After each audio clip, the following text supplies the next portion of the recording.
Alam nyo ba na ang mapayapang Paco Park na nakikita natin ngayon ay may nakakatakot na nakaraan?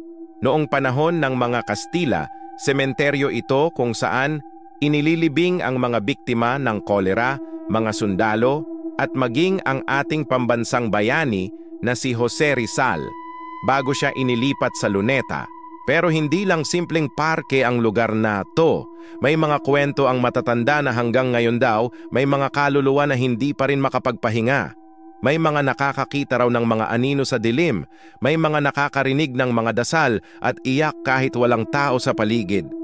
At alam nyo ba yung malamig na hangin na biglang dadampi sa'yo? Maraming nagsasabi na parang may dumadaan sa tabi nila kahit mag-isa lang sila. Kaya nga hanggang ngayon ang Paco Park ay nananatiling isang lugar ng kasaysayan at misteryo, isang dating sementeryo na hindi pa rin daw tuluyang natutulog. Kayo ba, kaya niyong maglakad mag-isa dito kapag hating gabi? Para sa mas maraming kwentong katulad nito, i-follow ang sa dulo ng kwento. I-click ang subscribe button at notification bell para hindi ka makaligtaan ng mga susunod naming mga kwento.